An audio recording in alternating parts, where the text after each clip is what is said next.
'cause in this home, nobody cries alone. Thank you all for coming tonight.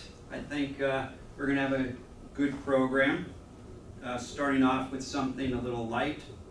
So there's a student who wants to become enlightened, and he walks into a temple and asks to the Zen master, how can I become enlightened? How much time will this take? And the Buddhist monk says, well, my child, it will take you 10 years to become enlightened if you study with us here in the temple. He says, how about if I really studied super hard? I work twice as hard as everyone else, and I don't take any breaks and just keep working at it. And then the Zen master says, well, in that case, it will take 20 years.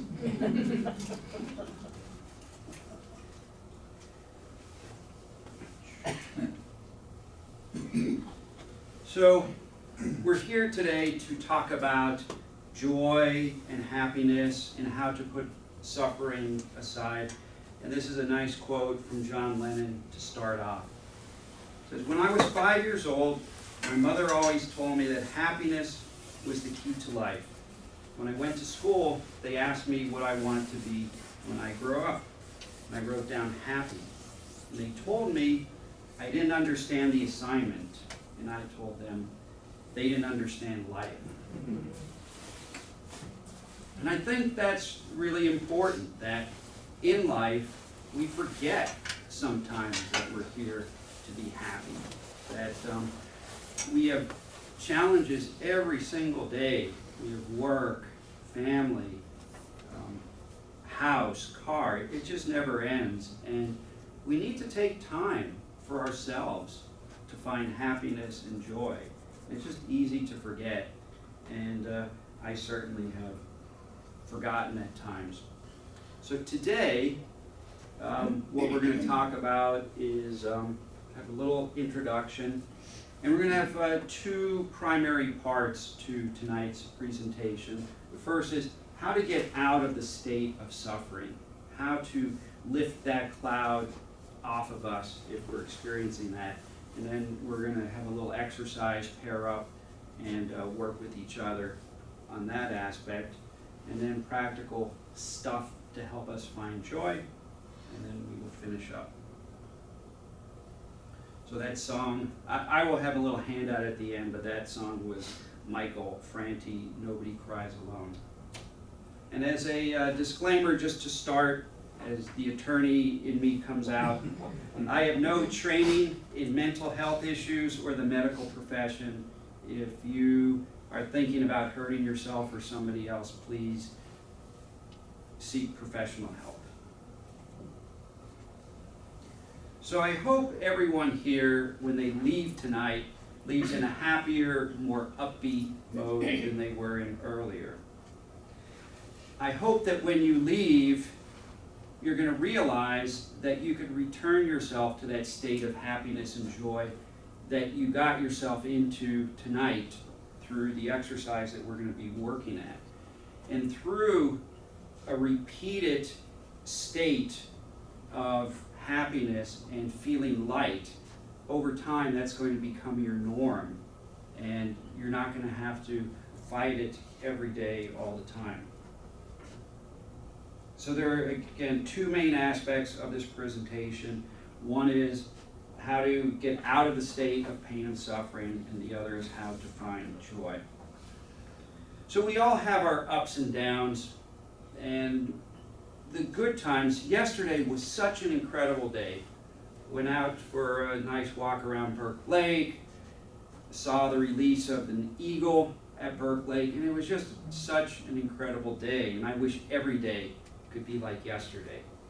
But there are times when we lose a job, someone close to us dies, we experience sickness, you lose your romantic partner, you feel like you don't have close friends. There are some things that are really painful. And with those two contrasts, we need to take a look at why we're here on earth. What is our purpose here? What's going on? from some people, their point of view might be, well, there was a bolt of lightning that struck a pool of enzymes, and that spark created the first life on Earth, and there's nothing more than biology. But most people in this room believe there's something significant more, that there's a loving higher power, and that loving higher power, I believe, wants us to live and enjoy and get the most that we can out of life. But we need to learn and grow and mature. And one way that we do that is through those difficult times. We learn how to pick ourselves up, and it's not always the easiest thing. Now, I just say this so you know what my point of view is, where I'm coming from. But it doesn't matter what your belief system is. I hope that through tonight you will be able to pick yourself up and find a state of joy and make it stick. That's the key, making it stick for a long, long time.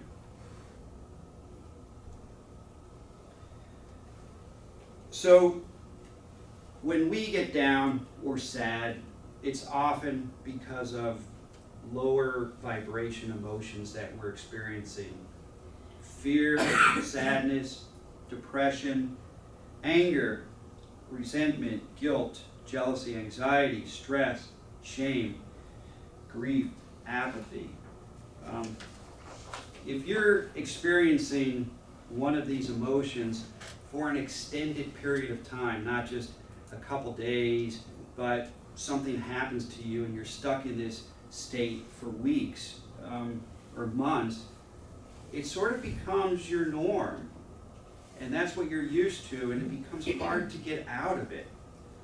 And I know that because it's happened to me.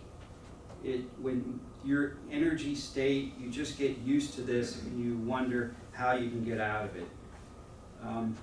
As many of you know, I experienced a traumatic event about 6 years ago when my wife left. I came home one day and she was gone, and this turned into a considerable source of sadness and sorrow and challenges for me. But that was 6 years ago, and I hope that now I'm able to move forward and have learned from that. But because of those difficult experiences that I've had, I've learned and I've grown, and I can help other people through the heartaches and issues that I've suffered. So I view it as a valuable experience and a way to move forward.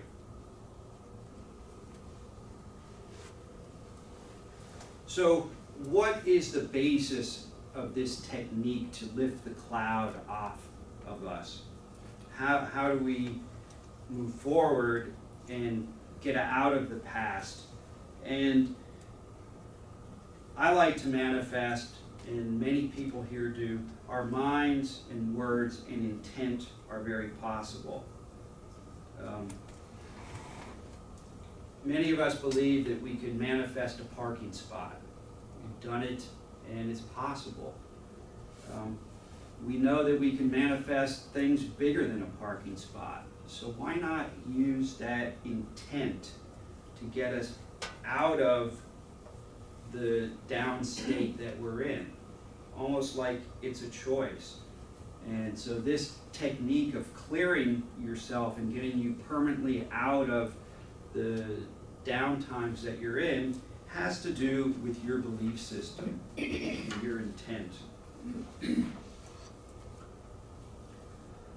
I believe that most people in this room have experienced some type of healing session, whether it's Reiki or energy healing or something like that.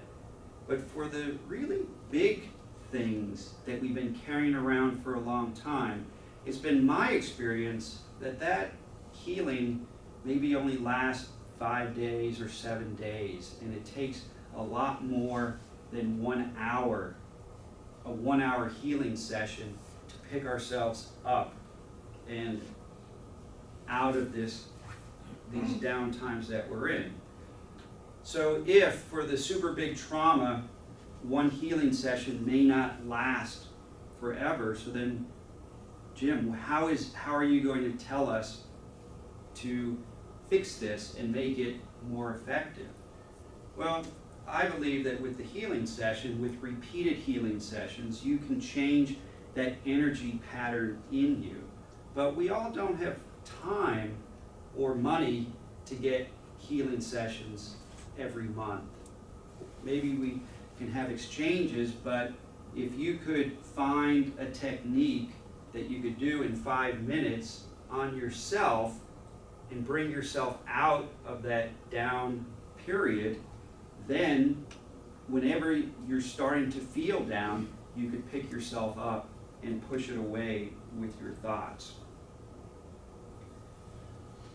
So when I was in a down state and I just didn't know what to do, I meditated and asked, what can I do to eliminate this heavy feeling that was on me, that was keeping me down?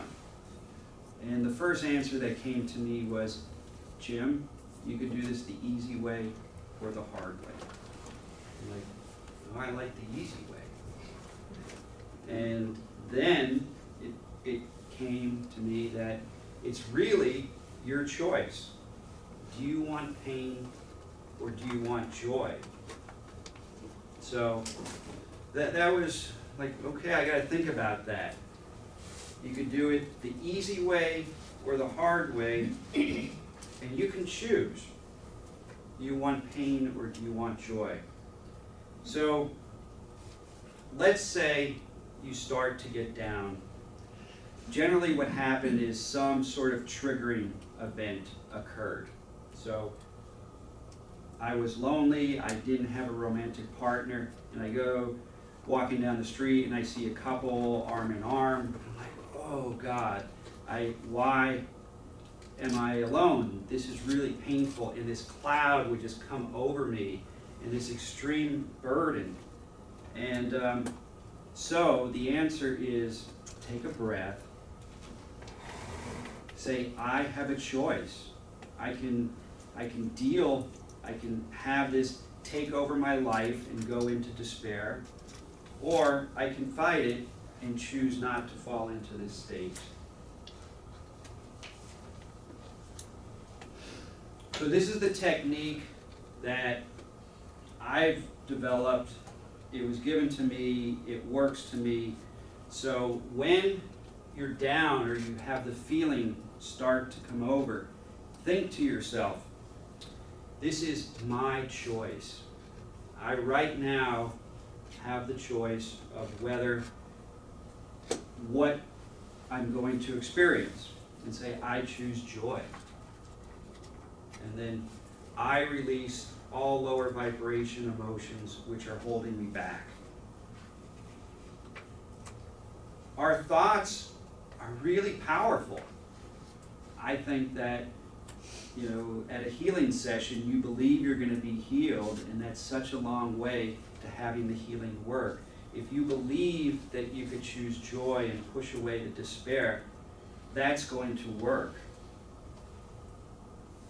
But it's not just saying the words that make a difference. It's truly what your intent is. You must mean it. You must get tough. So as an example of really meaning it, last week one of my daughters contacted me and said, Dad, my good friend is having some real emotional problems. Can you do a healing on her? And I said, of course. So the next day we had a conversation, and she said, I'm experiencing extreme anxiety, and I just can't function. I'm so overwhelmed with life. I'm nervous, things are going on, and I need help. And so I was working on my speech, and I said, well, let's do this. Let's see if it works. And we went to have her choose joy to get rid of the anxiety and to release that anxious feeling that she was experiencing. And she said it, and I worked with her, and I felt nothing. There was no change in her at all. And I said, it just didn't work. I'm sorry.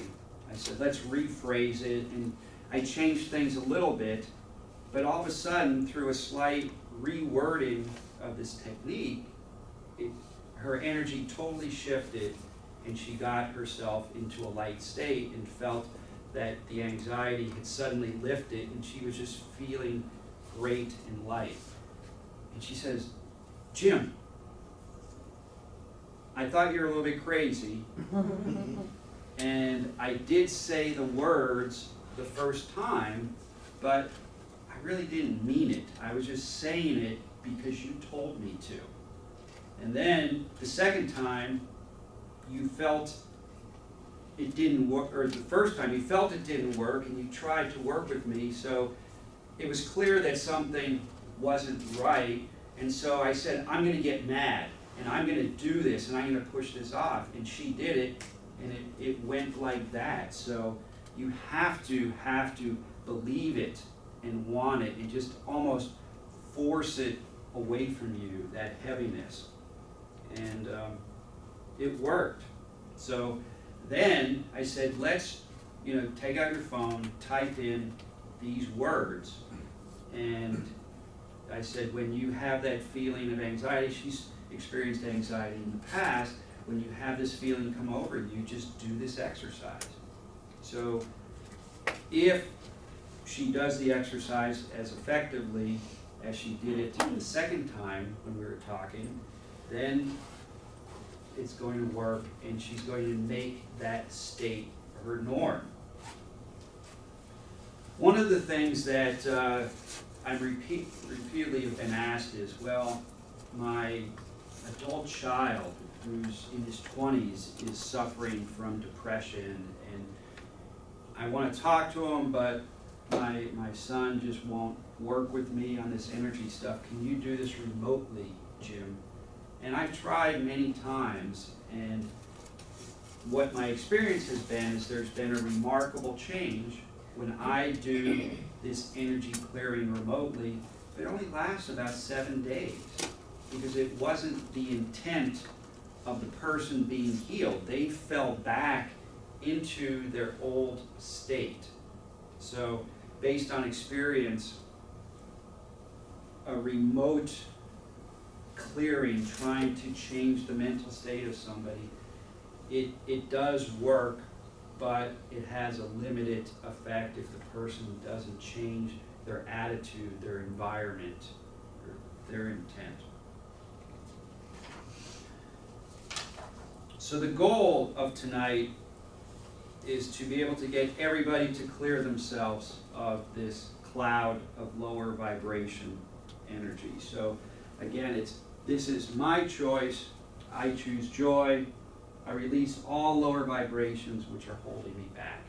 And the words aren't important. You could say whatever resonates with you, but it's as long as you say it with a strong intent and authority, then it's going to work. So now what I'd like to do is break off into pairs and to work on this ourselves. And not everybody, hopefully not everybody, is experiencing a lower vibration emotion now. A lot of people have been working on this for years and are in a good place, but not everybody is in that place. So what I'd like to do is break off into pairs and sort of divide us up with people who are experienced with moving of energy and sensing energy, with people who are totally new to this, so that you can see if you can sense the person who you're working with, whether they made a difference. So you can start off with the person who's not experienced in energy healing to they'll be the one who goes to clear themselves, and then after about 5 or 8 minutes, we'll switch roles. And probably best not to work with somebody who you came with, and if you could sort of pair up into people who are experienced and who are not. And Jim, before we go any further, can you tell me the difference between happiness and joy as you see it? Well, joy, I don't have a clear definition, but the way that I view it is that joy is more of a state that's inside of us that's sort of long-term, whereas happiness is, I see this cute little puppy and I go up and pet it and I'm happy. And that could bring you joy too, but just from my personal use of the words, I think joy is more of a long-term thing. Do you have a different understanding? No, I mean, that's more or less what I would do. I would argue that you could be joyful in pain, that suffering is a gift from God, and that it gives you an opportunity to transform yourself and perhaps to transform others. So I would look at joy as something more intrinsic, as you just said, and happiness is much more fleeting. And our society tends to look at happiness as the end-all, and that is not what we should be looking at. I totally agree, and I'm going to talk about that a little bit more, the exact point you raised about how that some of that pain that we're going through is learning, and it is good for us, but we don't want to be in that state for too long if we can help it. Okay, so it's now 8 o'clock. I don't know how long it's going to take, but maybe we'll resume at about 8:15, and if you guys could pair up. So that was the exercise to clear us and to get lighter, but when you do that, then it's time to figure out how to plan your life to get joy. And I like this slide. You can choose to live in the front row or the third row. So in the front row, you see two women just laughing their heads off, having fun, and they're on the ride and they're having a great time. And the two women in the back row have these sour pushes on their face, and they're not really enjoying themselves, but they're on the same ride, and they have the same events triggering them. But so it's your choice as to what you do with your life and how things work. So I've put together some things to help us find this front row state. So it sounds a little weird to me, but plan your fun. Why do we need to figure out and work on fun events? Because we just get too wrapped up with stuff. And we forget that there are all these cool things out here, especially in this Northern Virginia area. There's an amazing number of good activities that we can do. We get caught up with cooking, cleaning, organizing, social media, and the time's gone. So what can we do? We can socialize with people. We could plan a vacation, plan a day trip, figure out your favorite restaurant, and maybe you need a reservation 3 weeks in advance, but make that reservation. Go hiking, skiing, exercising. We don't do enough self-care. So get a massage, find some time to meditate, figure out an extra skydiving trip that you guys can do. It's a pain to get up there, but you can do it. Go to an art gallery.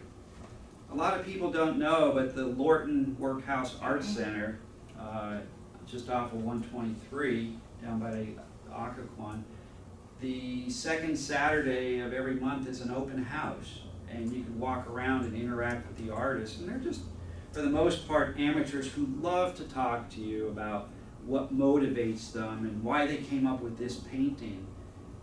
They also have comedy there once a month. So there's so many cool things that you can do, but take the time and figure it out. So I'm going to hand out a handout that I have, which is an outline, a summary of tonight's talk, if you guys could pass these around. But there's one blank space on there, and I asked that you guys, when you get some time or now, write down what event can bring you joy and what you're going to do about it. So if you really like to go skiing, then do that. But there's a blank line somewhere down there. Oh, that's mine. That's my notes.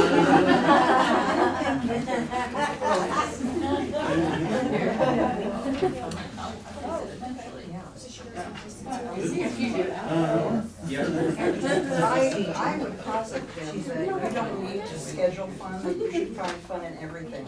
You mentioned, cleaning the house and things. You should take joy in cooking. You should take joy in cleaning your floor. Your house is a wonderful thing. You want to put joy in everything that you do to sustain it and to bring that joy back to you because you live there. So, I think you should have fun or joy or whatever in everything. It doesn't have to be going to a museum or going to work. I totally agree. So make every day and every event, look at the nice and fun aspect about that and enjoy what you're doing.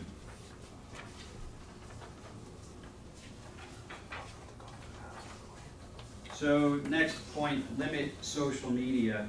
We've all heard this before, but just don't make social media your life. There are so many things about it, and you could look at it and it brings you down. And I see it in my daughters all the time. They look what this friend is doing or what they're doing.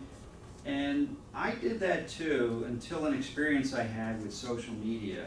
I was with one of my good friends, and I said, look at this happy couple on Facebook. It was a mutual friend, and I said, I wish I had what they had. They're always doing this. She's like, Jim, they're thinking about divorcing. That they're posting these fun things they do, and they're posting the good stuff, but it's not their reality. They're just showing you, and like, holy crow.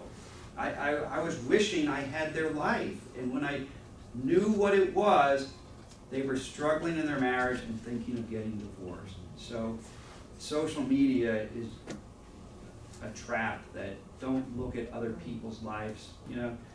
It's nice to see what people do, but it's not reality, and don't let somebody else's regular, amazing, happy events make you think that your life is not good enough, because everyone lives the same basic life, and social media just puts a lot of glamour on it. Get out into nature. I love to go hiking. When I have time, I will try to go every weekend. Just do it. Exercising. There's mind, body, spirit. And I've seen sometimes some super spiritual people, they may ignore the body, but when you're healthy and you get out and go for a walk around Burke Lake like I did yesterday, that's a great feeling. So don't neglect your exercise, and you can have fun doing it. Helping other people. My experience has been that when I volunteered and helped people, I felt so much better. I got far more out of it than the people I was helping. What does volunteering do? Number one, it connects us with other people, so you build a social network and get friends out of it. Counteracts stress, anger, anxiety, depression, and it gives us a sense of purpose. About 3, maybe 4 years ago, I went down to Haiti with a group called Hug CEO. There's a woman out in Ashburn who started this group, and this was the first group trip. And we visited 3 orphanages in Haiti. And that was a life-altering experience for me, to see how important receiving love was to these children in an orphanage. We came down with 10 huge suitcases packed with clothes and toys and basic medicine and new sneakers, and You know, if you were to show a kid in the US a $90 pair of Nikes, they might get excited about it. These kids didn't wear shoes, and they could care less about it. They were just interested in sitting in our laps and playing games with us and spending time and getting hugs from us. And what I learned from that trip was so incredibly valuable in almost any type of volunteering that you do, whether it's feeding the poor or tutoring somebody. You know, there's programs where you could do Reiki on terminally ill people. It really feels good. So don't overlook the benefit that you receive when you volunteer. Develop a daily practice. This is a quote that I like. I found it on Facebook. It says, he said, "Write it on your heart that every day is the best day of the year." So that first sentence, every day is the best day of the year. And I sort of changed it to be, for me, today is going to be the best day of the year. Right now, when I wake up, and I truly say this with my heart, today is going to be the best day of the year, amazing things happen that day. If you believe, it's sort of like that mental intent. If you believe that cool things are going to happen, then your energy is going to project out to the universe and it's going to come in. The other thing that this quote says, without reading all the details, is don't waste a moment on the yesterdays. The past has happened. You can't change it, so don't worry about it. And similarly, whatever is going to happen in the future is going to be the future. So just wake up and say, today is going to be the best day. And it's really cool. And when I remember to say that, and I do say it and mean it, some pretty cool things happen. Look for spiritual signs. So on Thursday, walking to yoga Thursday morning, I said, today is going to be the best day of the year. And two things happened that day. Number one, I saw this feather. And it's just in absolutely perfect condition. It's not mangled. It was there for me. And looking for the spiritual signs, the way that I see life is that, yes, we're here to have experiences as a human. Some of them bring us down. Some of them teach us things in a painful way. But there really is some purpose to it and a higher power guiding us. So, if something not so pleasant happens, and then you get this sign that there is spirit or God around you or an angel, it's like, oh, I know why this is happening, and it sort of puts things in perspective. So looking for those spiritual signs, whether it's a feather or numbers. On New Year's Eve, I was going for a run down 123 near Alice's house. And there's a bike trail and a running trail that goes all the way along 123. And less than 5 feet overhead, there was a huge hawk. It was like this big, and it didn't move. And we're looking at it, and it was there, and like, the hawk is a special animal for me. It means remember to take the 10,000-foot perspective. Don't, just take a look at things from a bigger picture point of view and keep your eyes open. And that hawk, the fact that we were right there underneath it, and it just did not move, and it was just looking right at us, and it could almost jump up and reach it. And I don't think that's normal for a hawk to stay that close. So that was pretty cool. So when you see things like that, it reminds you, and for every rough time in your life, there's going to be something good that's coming. So stay connected with other people. As humans, we need interaction with others. Solitary confinement is one of the most brutal forms of punishment for prisoners. It's horrible being disconnected from people. You need to find people to spend time with. If you don't have a lot of friends, we're here every Monday night, just about. And there's great people in this room, and we do different things. And come Monday night, get to know us. It's a great community that Alice and Michelle and Wendy have helped build. And Teresa. Teresa, you still operate out in Manassas? No. Okay. But the ministers here, there are some really nice people, and you could find them. One of my pet peeves is regarding social interaction is when someone says, if you ever need anything, feel free to reach out to me.